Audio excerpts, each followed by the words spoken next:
Day. The last 24 hours have been very important in terms both of the course and in the understanding of the origins of the Ukraine war. But as I traditionally do, before I turn to some of the latest revelations and decisions which have been taking place in the West, I'm going to do, as quickly as I can, a rundown of the military situation on the battlefronts. And I think here the story is one of accelerating Russian offensive.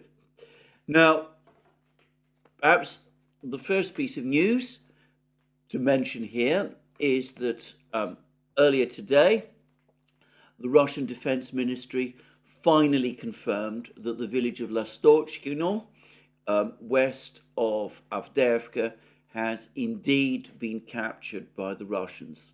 They have not yet confirmed that the two other villages, Stepnoye and Sieverne, have been captured. Stepovoye and Siemenia have been captured, but I think it is universally accepted that they almost certainly have been.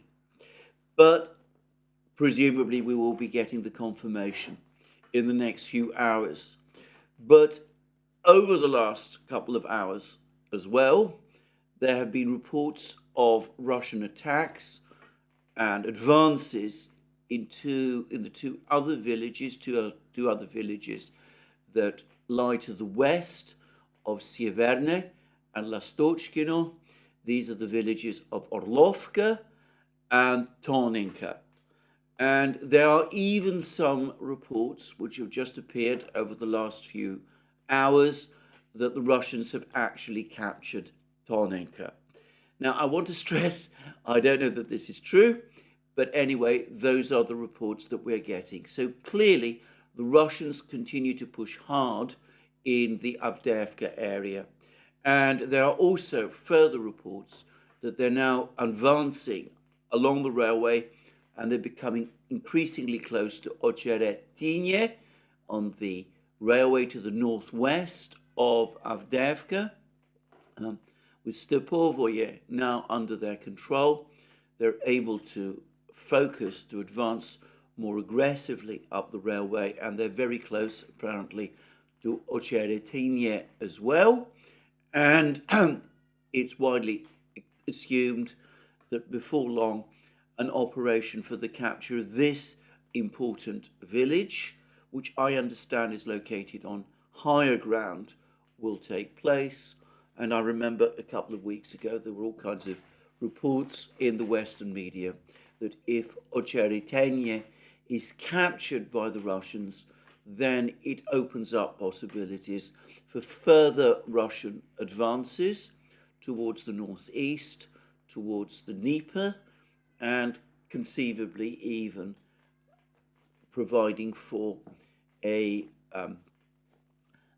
outflanking Ukrainian forces in Donbass, and potentially even encircling them. I have to say straight away, I think that is an overambitious enterprise, but then who knows, perhaps that is indeed what the Russians are planning. But anyway, they are advancing rapidly in the Avdiivka area.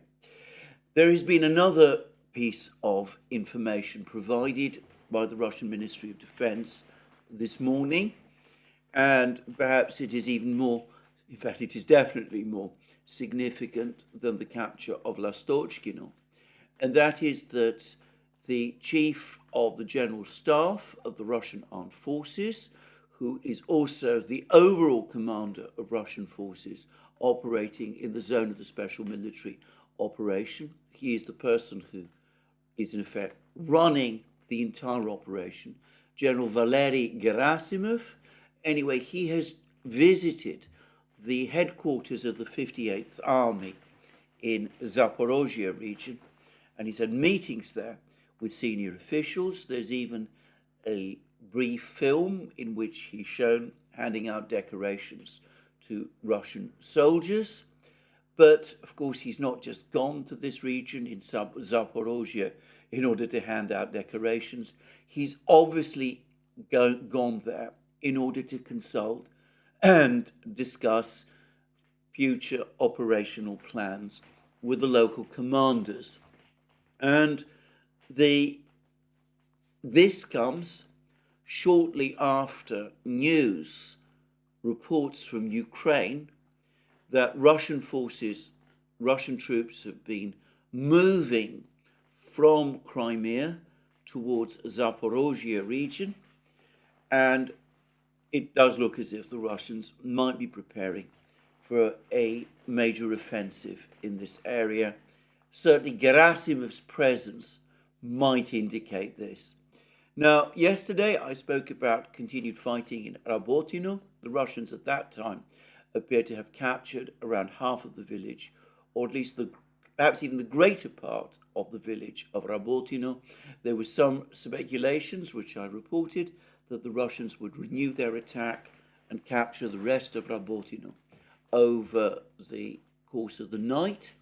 What actually happened was that the Ukrainians took what I consider to be the misguided decision of trying to reinforce their positions in Rabotino. I think it's a misguided decision. Again, I stress again, I'm not a military person, so maybe I'm getting this wrong. Maybe there is some logic to the Ukrainians' actions. But anyway, that is what they did. There are even some reports that they were able to push the Russians back a couple of meters in Rabotino itself, probably not by any very great distance. But a few hours later, there were reports that the Russians were now closing in on Rabotino from a different direction, from the east. So if the Ukrainians are trying to advance against the Russians, make a fight for Rabotino itself, it looks as if they're now in serious risk of getting themselves trapped between the two Russian advances. Anyway, there is an ongoing fight for Rabotino. As I said, I find this whole question of the fight for Rabotino very difficult to understand. As I said, it was territory that the Ukrainians captured in the summer, so it does have that kind of emotional significance. But clearly, its possession by the Russians can't seriously compromise Ukrainian defenses, because after all, the Russians were in control, undisputed, unchallenged control of Rabotino until Ukraine's offensive of the summer, and the fact that they controlled Rabotino did not in and of itself lead to any fundamental weakening of Ukrainian positions in northern Zaporozhye or southern Donetsk regions. But anyway, the Ukrainians have decided to make a fight of it.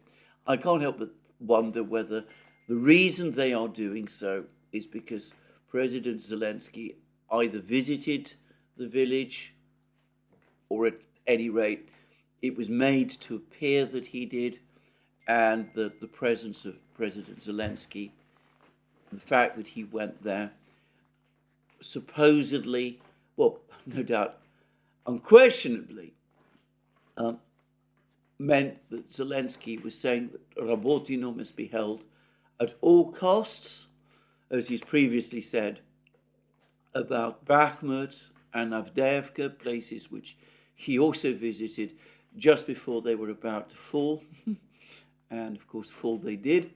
Anyway, I wonder whether the fact that the Ukrainians are throwing away men and machines in what seems to me a hopeless defense of this frankly unimportant village, unimportant at least to them, well, it looks to me again that it's an issue of prestige, an issue of prestige for Zelensky himself. By the way, before I move on with the rest of the summary of what's going on the battlefronts, I should say that Zelensky recently, when he was in Kupiansk, this is after his return to Ukraine from the Munich Security Conference. Anyway, when he went to Kupiansk, apparently the soldiers there were not entirely happy to see him, because after the fall of Bakhmut and Avdiivka, both places he has visited in the past, apparently a sentiment has spread amongst Ukrainian soldiers that a visit from Zelensky is unlucky. Just saying. Anyway, Gerasimov's presence, the news of a major redeployment of forces by the Russians, all of that suggests some big moves in the Zaporozhye region, probably within the next few days. We shall see. And elsewhere, things continue to go badly wrong for the Ukrainians. The Russians continue to press hard in the Marinka area. There's more reports that they're heavily bombing Krasnogorovka, north of Marinka. They appear to be making further advances in Novomikhailivka. The Russian Defense Ministry has referred to further advances by the Ukrainian Russians in Novomikhailivka. And it does look as if the Russians continue their big offensive there, and their air force is operating and is extremely active in this area indeed. And lastly, there are lots of reports coming from the Bakhmut area. One report which appeared last night suggested that the Russians had finally captured the village of Ivanivska. Like most people who've been following this fighting, I think that report is premature, but nonetheless it does seem as if fighting is now taking place, perhaps in the central part of Ivanivska, though there are other reports which dispute this. But anyway, there is fighting going on in and around Ivanivska. And it does seem now as if the Russians have also made gains, captured territory to the north, immediately to the north of Ivanivska, and that they're again preparing to attack Ivanivska from two different directions. So it looks as if the battle for Ivanivska is again intensifying, and once again it's difficult, it seems to me, to doubt that at some point soon this village will also be captured by the Russians, at which point Ukrainian defenses in the southern part of this actually rather small sector, the Bakhmut sector, will start to collapse, and the way will become open for an attack on Chasiv Yar from the south, even as the Russians continue to launch heavy shelling and bombing on Ukrainian defense lines, the Ukrainian defense lines east of Chasiv Yar in the north. I'm going to say something about this. I think that the Ukrainians again have overcommitted to the defense of Chasiv Yar, as they so often do. Chasiv Yar, once the Russians have cleared all these villages, Bogdanovka, Ivanivska, and pushed forward to the Chasiv Yar Canal, it will indeed turn out, I suspect, that Chasiv Yar is difficult to defend, as Ukrainian soldiers have themselves said, and the fall of Chasiv Yar will then open up the road for a Russian advance on the actually larger town of Konstantinovka further to the west. Now, Konstantinovka, I also understand, is a much more defendable place than Chasiv Yar is, though the Russians would need to capture it before they could advance further towards their main target, which must be the town of Kramatorsk. So perhaps more logically, rather than try to defend villages like Bogdanovka and Ivanivska and even Chasov Yar itself, the more logical thing to do would have been for the Ukrainians to conduct a fighting retreat, first to the Chasov Yar canal, and then perhaps to Konstantinovka, and make their main defense there. But that's not what they've done. As always, they've allowed themselves into a situation where the Russians can conduct aggressive attrition against them in undefendable villages, so that when the Russians do finally battle through to Chasov Yar and capture Chasov Yar, Konstantinovka will not be as strongly defended as it might have been. Anyway, again, that's my own completely inexpert view of what is happening. And, well, there are probably all kinds of things going on further north in the Kupiansk-Liman area. The Russians are reporting a rise in Ukrainian losses in this area over the last 2 days. It's not entirely clear what exactly is happening there, because there have been very few reports of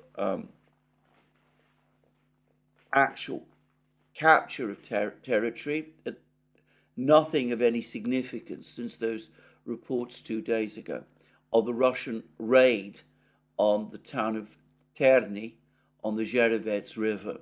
But the fact that losses are rising, at least the claims by the Russians that the Ukrainian losses are rising, anyway, that does point to an escalation of the fighting in this area of Kupiansk and Liman, and it does make one wonder again exactly what is going on.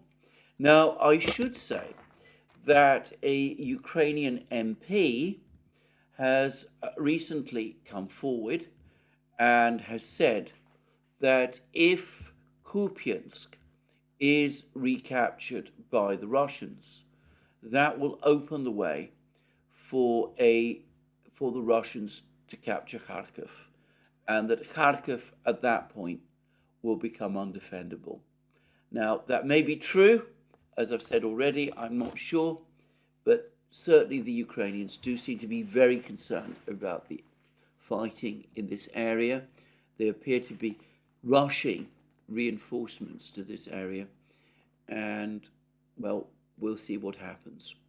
I'm just going to do, as I've done in the past, a brief rundown of the areas where the Russian Defense Ministry has said over the last 24 hours that the Ukrainians have suffered losses. So in the Kupiansk area, which of course also includes the former Liman area, the Russians say that the Ukrainians lost 145 men.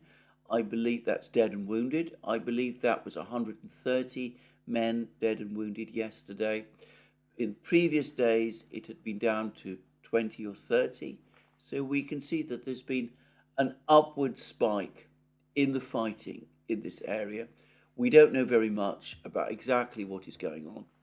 And then in the Bakhmut area, we've had a major increase in reported Ukrainian losses from the Russian Defense Ministry. The Russians say that in the last 24 hours, the Ukrainians lost 420 men, dead and wounded, in the Bakhmut area. And they also say that the Yug group of forces took more advantageous lines and positions, which, as I've said in the past, is a euphemism for the Russians to say that they've advanced, that they are advancing. And then in the Avdiivka area, the Russians say that Ukraine lost 410 men, dead and wounded. So we can see that the fighting in these two areas is very intense, and then we move on to the Zaporozhye area.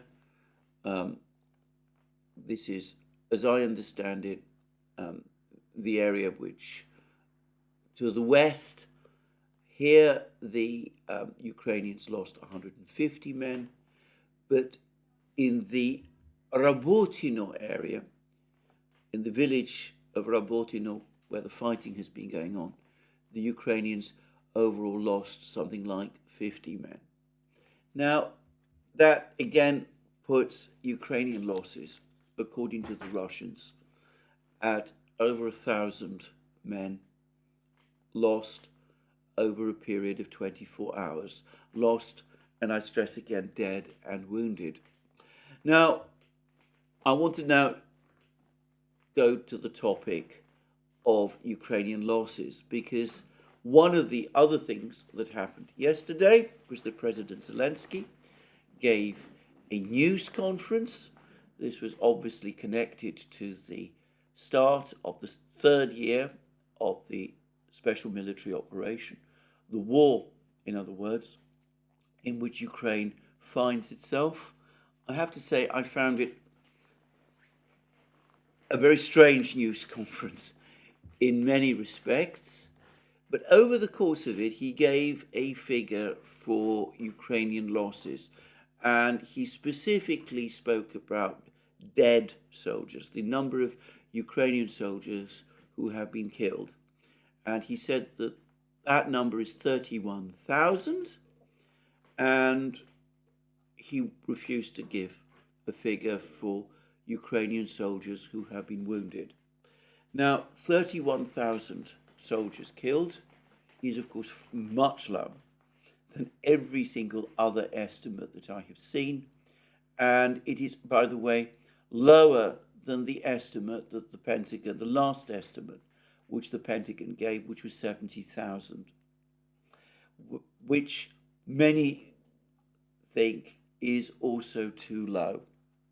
Now, of course, I cannot myself refute President Zelensky's figures. He must know the actual number, and he's saying that it's 31,000. What I will say about it is this: if the leader of a country at war decides that casualties are a state secret and refuses to disclose them, that is a position that I can completely understand, and which has about it a kind of integrity. If, however, the leader of a country at war gives a figure which is far too low, which is implausibly low, then of course he is deceiving his allies and his own people and his own army. And given that that deception is likely to be noticed, it will only cause more demoralization and strengthen the belief that the leader is either not being honest or is out of touch.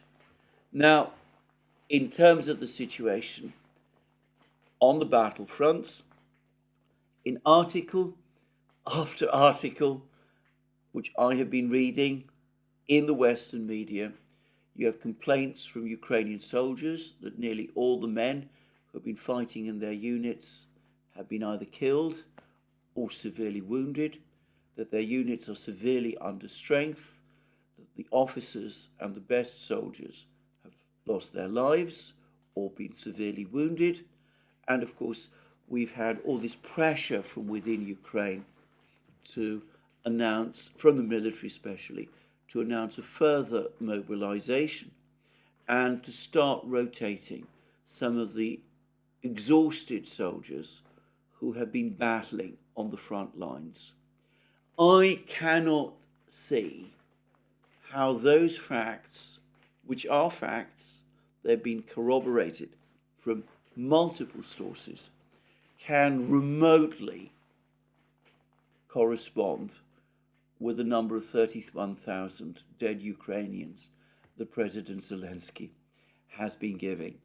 Now, that's all I want to say about this. As I said, others are free to draw whatever conclusions they wish from Zelensky's comments, but those are mine.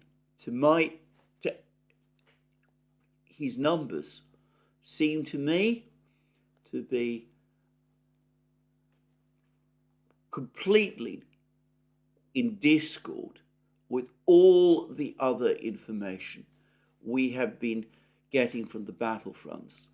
And I suspect they're going to offend a great many people in Ukraine who sense that the truth is different. Now, there is one thing which, so far as I am aware, Zelensky did not comment about in his press conference, and which is becoming increasingly mysterious. And that is the claim that was being reported a couple of days ago about the shooting down of a Russian A-50 AWACS aircraft over Krasnodar region in Russia. Now, this is turning into a very curious story indeed, and I'm not going to pretend that I really have any genuine idea what exactly is going on. But anyway, briefly, it appears that the first claims about the shooting down of this A-50 came from, as Slavyansk puts it, a single tweet from a Twitter account with 159 followers. It was then picked up, that single tweet was then picked up by Yahoo, Business Insider, Bloomberg, Ukrainian Pravda, and others. There has been video footage of an aircraft dispensing chaff and flares against multiple incoming missiles before going up, and this is likely to be true. But apparently this aircraft, which I presume is an Ilyushin 76, which is the base aircraft of the A-50, anyway, it's not been securely identified as an A-50. Then, some hours later, there was reports from Krasnodar, from an emergency center in Krasnodar, about that an unidentified aircraft had crashed near a place called Trudovaya, Armenia. There'd been a fire which had been extinguished. There was claims from local people apparently that this was either a helicopter or an airplane, but no clear discussion of it. No, they're obviously in no position to identify what it was. And then a picture subsequently appeared, the provenance of it is unclear, showing the tail section of an Ilyushin 76. Now, the last, again, I can't really read some of the writing in this picture, but if the tail section is marked as that of an Ilyushin 76, that might actually open up questions, because as I said, the base aircraft is an Ilyushin 76 for the AWACS A-50. The product is that of the Beriev Bureau, which is a different bureau, and I would expect their name to be on the aircraft, but then I may be wrong. I'm not going to say. But then, of course, there's the further mystery that the Ukrainian authorities have said virtually nothing about this incident, and there's been scant reporting of it in the Western media as well. There are claims that this aircraft was shot down as a result of a friendly fire incident from Russian air defenses. There's also been reports, perhaps even a film, which I haven't seen, of a unit of troops of S-400 air defense missile battery in Russia being taken to task, apparently for shooting down this plane. I haven't seen this picture.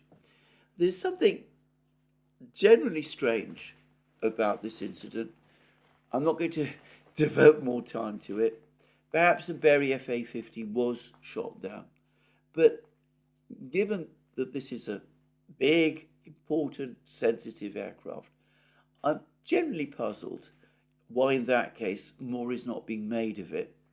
And anyway, I will leave it to you, my viewers, to draw your own conclusions. I'm just saying this. I should say that quite a lot of Russian Telegram channels and reporters who initially bought into this story appear now to be having second doubts. Perhaps they're being steered in a different direction by the Russian Defense Ministry. Who knows? Anyway, the pieces are there. They might actually point to the shooting down of an A-50, but as I said, there are still question marks over this particular incident. I'm not going to devote more time to it. It doesn't appear to be having any effect on the actual military situation on the ground. As I said, the Russians continue their offensive with the same vigor as always. Whatever it was that was shot down over Krasnodar, it doesn't seem to be impacting on the ongoing Russian offensive at the present time. Now, what I suspect is impacting on the ongoing Russian offensive, and of which we're now getting absolutely clear confirmation. There are multiple films of this circulating, is that the Russians are systematically destroying Patriot air defense missile launchers, presumably with their aircraft and probably with their accompanying systems, which the Ukrainians very unwisely have been positioning close to the front lines. I remember that about 10 days ago, when all the talk was that Zelensky and Syrskyi were going to undertake a counterattack to try to hold Avdiivka, a Russian commentator, Russian official actually, told TASS that the Ukrainians had repositioned air defense assets, including Patriot missile launchers, close to the front line in Avdiivka in order to support this ongoing counterattack. Well, as we know, the counterattack fizzled out, and it seems that these huge, very complex Patriot launchers and their accompanying systems, they found themselves, to some extent, there, still on the front lines, very vulnerable to Russian attacks. I suspect that the Russians have been observing their activities, tracking them down. There was one Patriot system that was destroyed a couple of days ago. That was in Kherson region, but we've now got reports, in fact, we've now got film that shows the destruction of two others. 3 Patriot missile launchers, apparently accompanying systems. This is turning into a massacre, to say it straightforwardly, of these extremely expensive and hard to come by state-of-the-art American air defense systems. And I do wonder straightforwardly what the logic of all of this is. The Patriot was never designed, so far as I can see, to be used in this way, to have it roaming around the battlefield in this fashion. It was always intended to be a stationary missile, providing air cover, a bit like the S-400. It was never intended to roam around the countryside in this way. What's now happening is that the Russians are taking advantage of that fact and are hunting them down. And I suspect that what happens is that whenever the Ukrainians use these launchers in some way, whenever they launch missiles at Russian aircraft, I suspect the Russians have been sending up drones and things like that, maybe to try to attract the fire of these missiles. It wouldn't surprise me if the Russians do that kind of thing. Anyway, whenever the Russians do that, gradually over time, they build up a picture of where these launchers are, and then they hunt them down and destroy them. And as I said, we've had 3 destroyed over the last 2 weeks, and this must be very expensive and a very prodigal misuse of what are expensive and hard to come by weapons. I wonder what the Pentagon makes of all of this. Anyway, there we go. So that is the situation overall on the battlefronts. There's been more Russian drone and missile attacks across Ukraine. The drone attacks are, of course, by the Uranium-2 drones. The missile attacks are by Russian ground-to-ground missiles, ballistic missiles, not so far cruise missiles, but they are very active. They've been knocking out Ukrainian ammunition dumps and positions just behind the front lines. These missiles are conventionally referred to as Iskander-Ms, which are the major air-to-air missile used by the Russians. The US has claimed that the Russians have been importing ballistic missiles from Iran and North Korea. Who knows?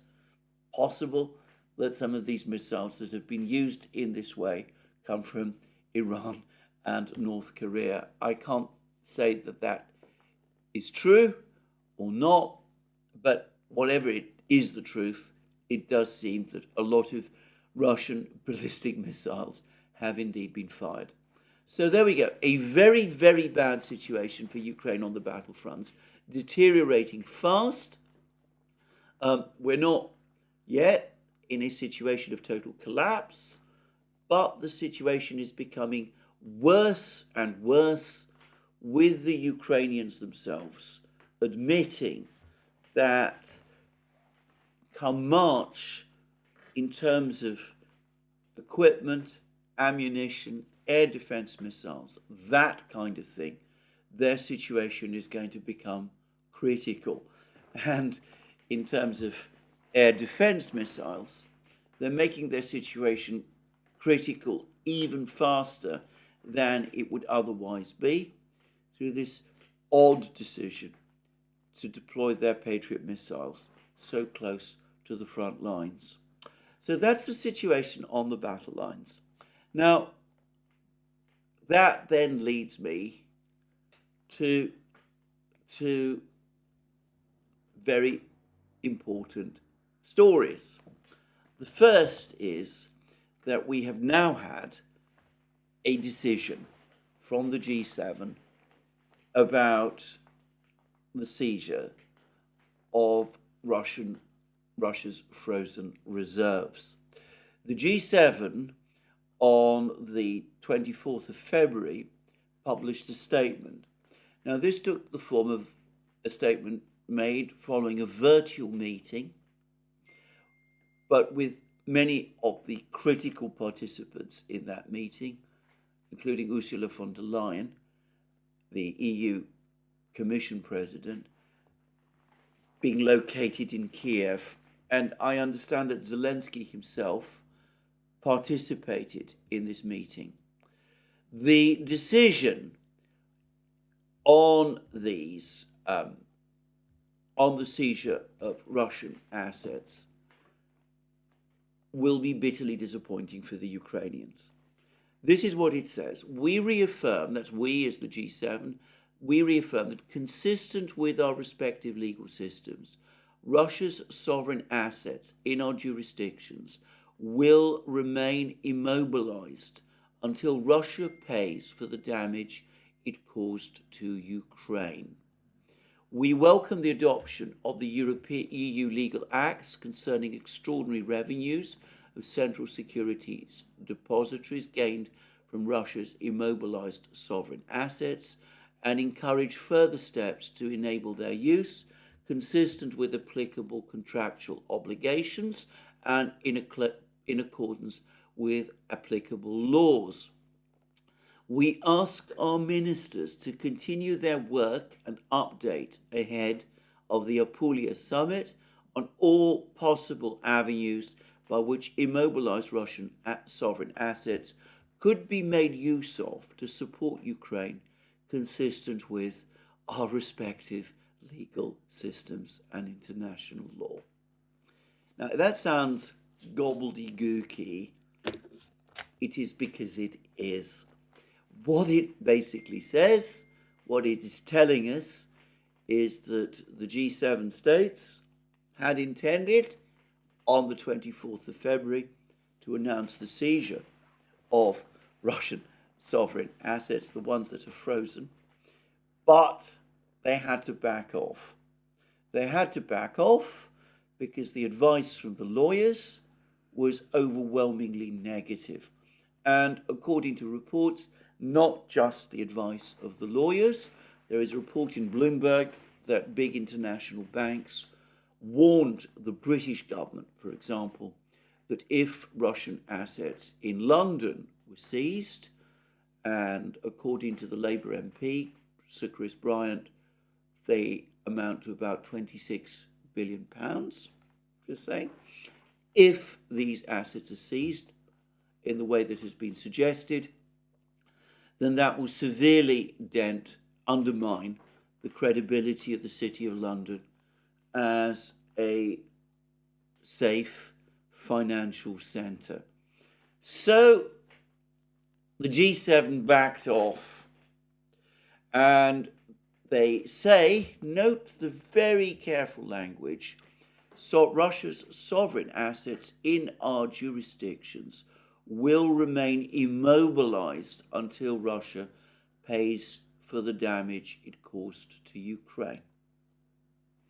So they remain immobilized, in other words, frozen for the moment. In some places, in Belgium, for example, the interest that these assets have been accruing has been seized. Legally, according to the CEO of Euroclear, the interest that the 260 billion euros of Russian assets held by Euroclear were accruing, that interest belongs to Euroclear. That's what she said. And so they've been able to seize that. I would add that thinking about this and having asked around a little, I understand that is actually legally controversial and might open the way for a court case. The Russians might bring a court case just over that. But anyway, we shall have to wait and see. But for the moment, at least, they are not touching the frozen assets. But they haven't given up. They're still saying that they intend to use these assets to pay for the damage Russia has caused to Ukraine. Now, that doesn't include a situation, a circumstance where the war has ended, for example, or where the Russians have agreed to pay reparations to Ukraine. It leaves open, that wording leaves open the possibility of seizing these assets without Russian agreement, without Russian permission, just going ahead and doing it, stealing them, if you prefer. And what has happened is that the hardliners in this matter, who are, of course, the Biden administration, and despite the warning from the international banks, the British government, the British Prime Minister, published an article in the Times, in which he again basically said that he wanted to see these assets seized. Anyway, the hardliners have not given up. They still want this done. And they're saying that the ministers, the G7 ministers, must continue their work and update ahead of the next summit in Apulia on all possible avenues by which immobilized Russian sovereign assets could be made use of to support Ukraine. And this has to be done supposedly consistent with legal systems and international law. But what that tells you is that they are looking for ways round the legal systems, the provisions of the legal systems and international law. Now, I can help them. I can tell them actually what the legal position is. It is not difficult. The legal position is that legally you can't do this. It is like asking a lawyer to provide a bank robber with legal justification to rob a bank. But they remain undeterred. As I've said, you will always find, if you look hard enough and you've got enough resources and enough time, you will always find some lawyer somewhere who will tell you what you want to hear. There's always someone like that. They may be arguing against the legal consensus. The advice, or so-called advice, that was given a few days ago by lawyers that had been consulted from around the world, I've already said that that was declaratory, that he didn't really answer to the need. So they'll have to find something that is more analytical and a little more convincing. But they haven't given up, and they're going to continue trying to do it. This G7 decision, it must be deeply disappointing to the Ukrainians, who are obviously itching to get some of this money. It must be deeply frustrating for the Biden administration, which is determined, or so it seems to me, to do this thing.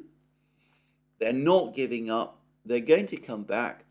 And I think the Russians, reading this statement, though no doubt pleased that this hasn't happened yet, will nonetheless understand that the intention to do it remains there, and that it might and probably will, all things being equal, eventually happen. So that they need to start getting their defences organised as quickly as possible.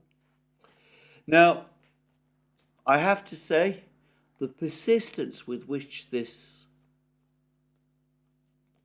bizarre idea has been pursued is astonishing.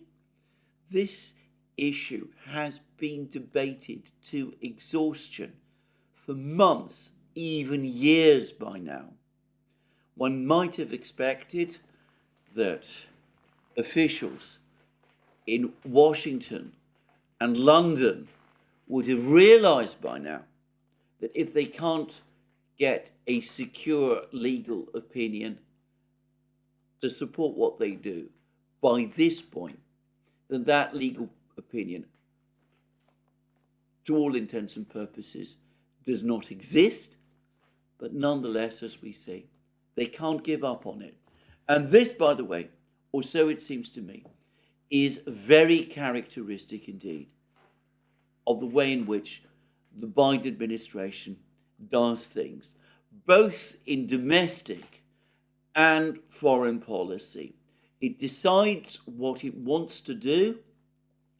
It scrabbles around for someone, some lawyer or other, who will tell them that they're entitled to do whatever it is that they want to do. And eventually they go ahead and do it, disregarding or warnings and advice to the contrary. Anyway, let's move on to perhaps the biggest and most extraordinary revelation of all. And this has come in a truly astonishing article which has appeared in the New York Times. And the article has the title, The Spy War, How the CIA Secretly Helps Ukraine Fight Putin. Now, on the face of it, this title doesn't give you any sense of the truly astonishing, earth-shaking revelations that it contains. And they are absolutely staggering. They say that literally on the day of the seizure of power in Ukraine, the CIA and the new Ukrainian authorities, the Maidan authorities, this is back in February 2014, were in contact with each other, that they were already working out some kind of partnership arrangement. That partnership arrangement eventually led to the establishment of 12 eavesdropping and intelligence gathering bases run jointly by the CIA and the Ukrainians along the Russian border. I should add, by the way, that when we're told that these operations were being jointly run by the CIA and the Ukrainians, we should understand that with the CIA, with the United States, unequivocally the stronger party, it was clearly the CIA that was running these stations. There's apparently bunker complexes and all kinds of things. The CIA has used these bases along with the Ukrainians to eavesdrop on the Russians.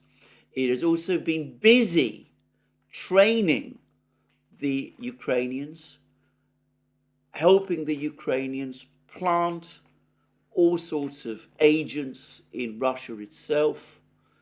The article then gives us a rundown of all sorts of operations which the CIA and the Ukrainians have conducted together.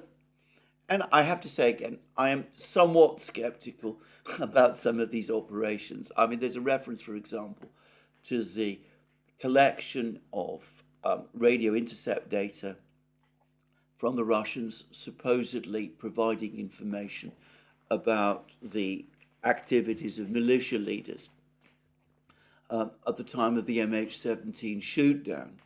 I would say that there were problems with some of these radio intercepts. I believe even the courts have accepted that these intercepts give the appearance of having been manipulated. I'm not sure myself that I would particularly want to draw attention to that particular episode. But anyway, there have been lots of other claims. And, well, all I will say is, the long and the short of it is that it wasn't just spying and intelligence that the CIA seems to have been undertaking using Ukraine. They were also absolutely, intimately, deeply involved in covert operations, some covert operations conducted by the Ukrainians, not just in the Donbass republics, but apparently in Russia itself. The operations in the Donbass republics clearly involved assassinations, I'm just saying. I can remember for years denials that the Ukrainians were involved in any of this, claims that this was almost certainly the work of internecine quarrels between the militia leaders themselves. Well, it doesn't look as if any of that was true. We've had fantastic claims also that the US, the CIA, trained various officers of the Ukrainian special forces in covert operations. And one of these officers who was trained in that way was Kirilo Budanov himself, the current chief of Ukrainian military intelligence, which to me, and I am, I don't have any actual information about this, I'm just drawing inferences from this article. Well, discussing the CIA's role in training Budanov, it would lead many people to think, I am sure, that Budanov is actually a CIA asset. It certainly gives that impression, or at least will give that impression to many people. It was altogether an astonishing article. I mean, one other claim it makes, by the way, which I think is most unlikely, is that supposedly this whole operation prevented an assassination attempt on President Zelensky. That flatly contradicts an assurance we know President Putin of Russia gave to the Israeli Prime Minister Naftali Bennett that Zelensky himself could be sure that he was safe, that the Russians had no plan to assassinate him. And given that they were in the process of negotiating with him in February and March 2022, when supposedly he was at risk of assassination, again, I find this whole story difficult on its face to accept or fully understand. So we don't need to perhaps buy into all of the claims that are made in this article. But the key point about the article is that it shows that the CIA itself has been deeply involved, perhaps principally involved, in all of these various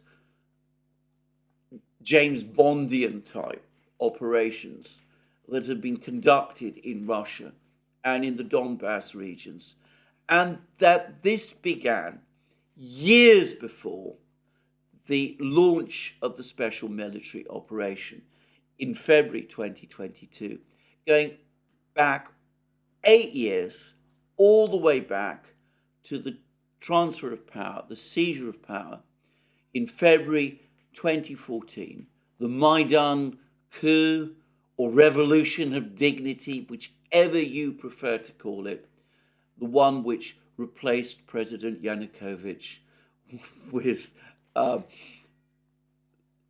the government that ultimately retains control today, and with the CIA, by the way, even basically admitting that they actually played a role in preventing President Yanukovych coming back. Now, this is extraordinary, and it also has some other remarkable aspects about it as well, because we learn that the US national security and defense community went out of its way to bypass President Trump when he was president of the United States in his conduct of these astonishing operations. So we learned, for example, that President Trump was never fully briefed about them, that John Bolton and Mike Pompeo,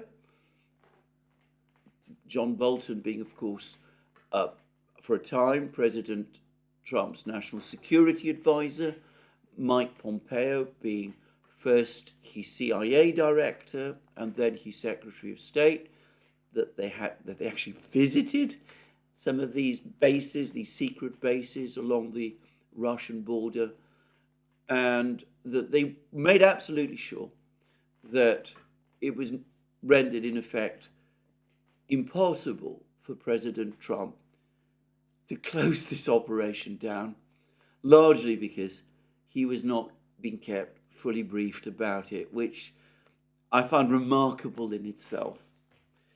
Well, what is one to make of all of this?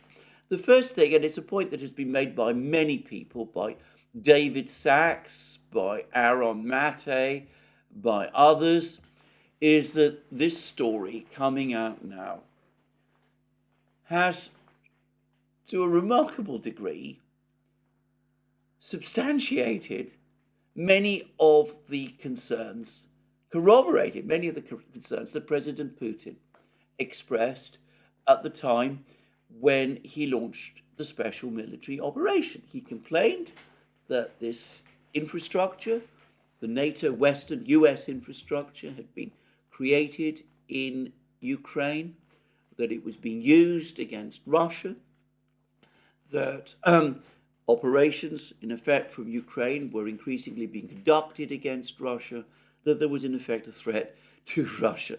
And here we have it. It's in the New York Times. It turns out that, well, what Putin was saying had a great deal of substance behind it. I ought to say that it is inconceivable that the Russians were not fully aware of what was going on. This must have been going on, well, as I said, this was going on for years. There must have been repeated complaints from the intelligence agencies to Putin, the Russian intelligence agencies, to Putin about the fact that this was going on. He, astonishingly, in light of all of this, was insisting for years in pressing on with the Minsk agreement, the attempt to negotiate a resolution of the Ukrainian crisis through the Minsk agreement. It's quite clear that the Americans and the CIA had no interest in that. Otherwise, why set up an operation of that kind? They clearly never intended that the Minsk agreement should be implemented in any way. So I don't know whether those who were behind this article in the New York Times have understood the fact, but they have actually made, to a great extent, Putin's case.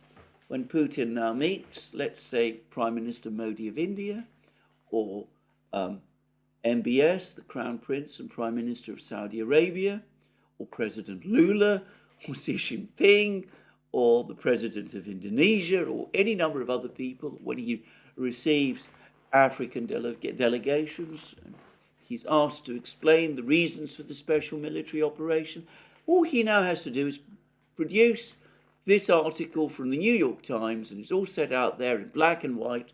There really was a threat to Russia, after all.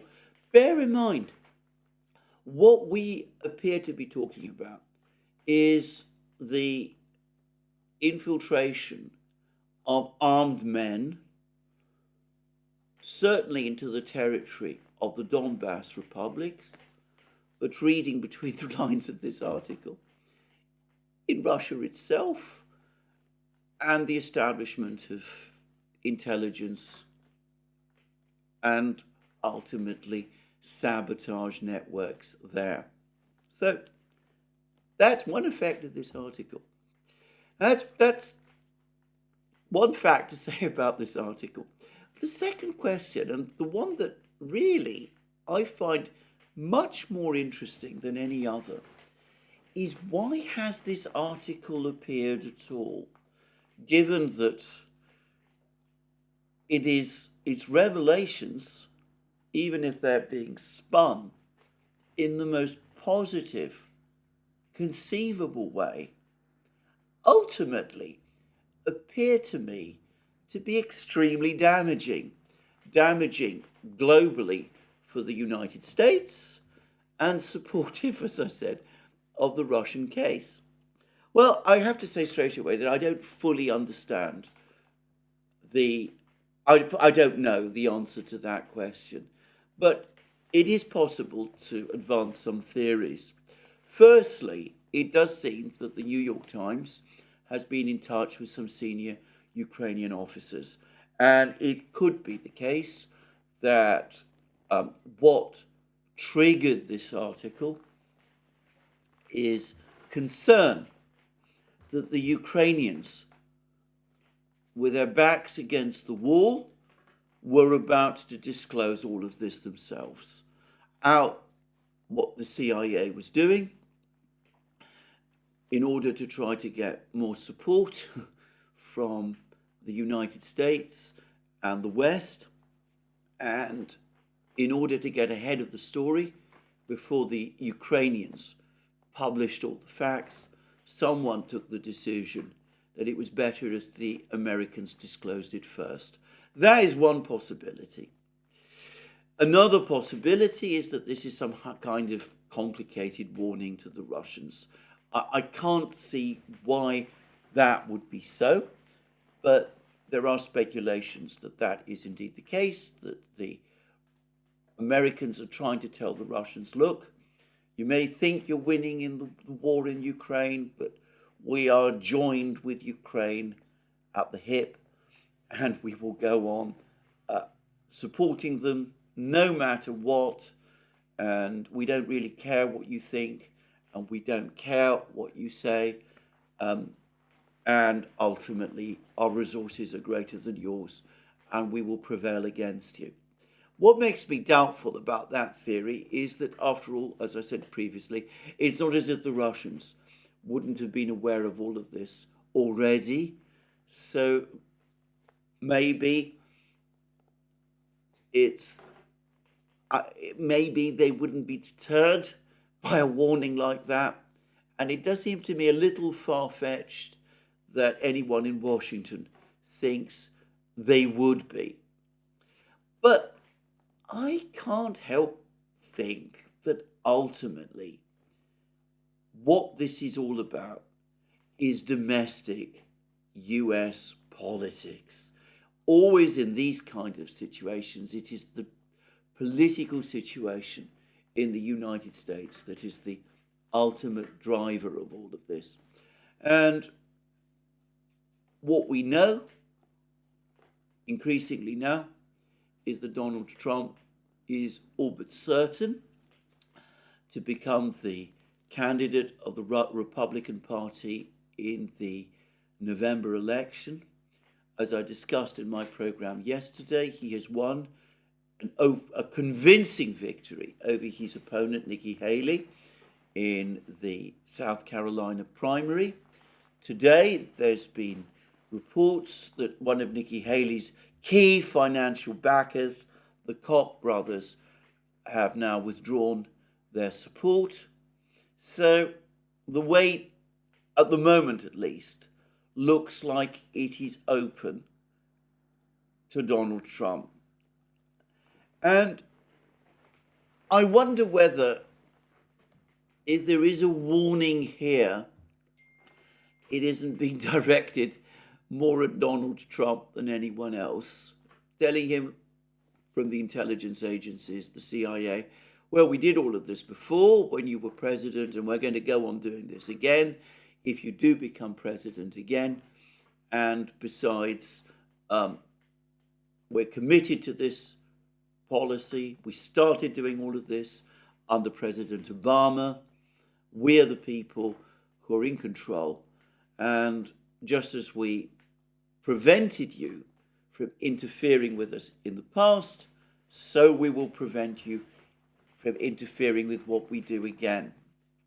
I wonder whether that is really what it is all about.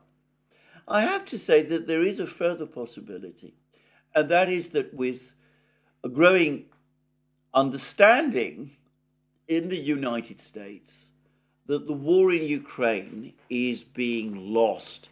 And I think that there's increasing amount of commentary and realization of this in the United States as well. It could also be the case that there are some people in the intelligence community who think that it's time to start closing down an operation which is soon going to lose its point. Presumably all of these bases are going to be overrun by the Russians themselves very long. No doubt these bases, in the Kharkiv region especially, are being closed down and evacuated, and perhaps the secret equipment is being taken away, and all that kind of thing. And again, since the Russians will soon be in physical possession of some of these bases, and perhaps will have taken some of the people who were involved in all of these activities prisoner, it's time to prepare for the closure of this operation. And again, it's important for the people who made the decision to disclose the facts of it, to do so, to get their story out first, before presumably the Russians disclose it themselves. Who knows? This is all very murky, and it is very strange, and it is impossible to speculate further, and perhaps it's not necessary to do so. Let us come back again to the key point. The United States, the CIA, circumvented one of its presidents to run a covert operation, a very, very extensive and aggressive covert operation from the territory of Ukraine. Doing so in cooperation with Ukrainian intelligence agencies, which have been involved in all kinds of activities inside Russia and in the Donbass republics of a frankly violent nature. And the United States, the CIA, has been doing that for years. Over the last 2 years, they've been publishing articles. They've been arranging for articles to be published in the New York Times, saying, that they didn't actually approve of some of the things that the Ukrainians had been doing, like planting bombs on the Kerch Bridge and that kind of thing, or killing people in Moscow, Alexander Dugin's daughter, people like that. But of course, what we now discover is that the CIA, even whilst the New York Times was telling us that the United States disapproved of this activity, the CIA was deeply, deeply involved and implicated in it, even if, well, I'm not going to speculate on its exact role in any particular operation. But bear in mind, if people you've trained and ultimately control do certain things, then you're responsible for their actions, even if you don't in advance know about them. Just saying. But anyway, all those denials look to me now like the worthless scraps of paper that they were. The Russians will have known about all of this. They will have been very concerned about this. And it will have reinforced their belief about the hostility of the West, what the West was doing in Ukraine, and it will have reinforced also their belief that the entire Western position with respect to the Minsk agreement was not in good faith. There is a constant, endlessly repeated trope that you read time and again in the Western media, and which is made by Western officials, especially American and British officials, all the time, which is that this was an unprovoked war.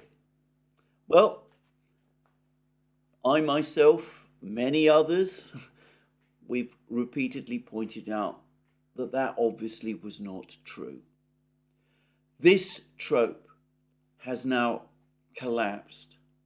It is discredited, given the content of this New York Times article. Anyway, that is where I finish my program for today. More from me soon. Let me remind you again that you can find all our programs on our various platforms, Locals, Rumble, and X. You can support our work via Patreon and Subscribestar. Remember that you can check out our shop and get yourself the amazing things that you will find there. Our magic mugs, our hats, our hoodies, our t-shirts, our sweatshirts, all those great things. Links to all of this and all of these things under this video. And last but not least, if you've liked this video, please remember to tick the like button and to check your subscription to this channel.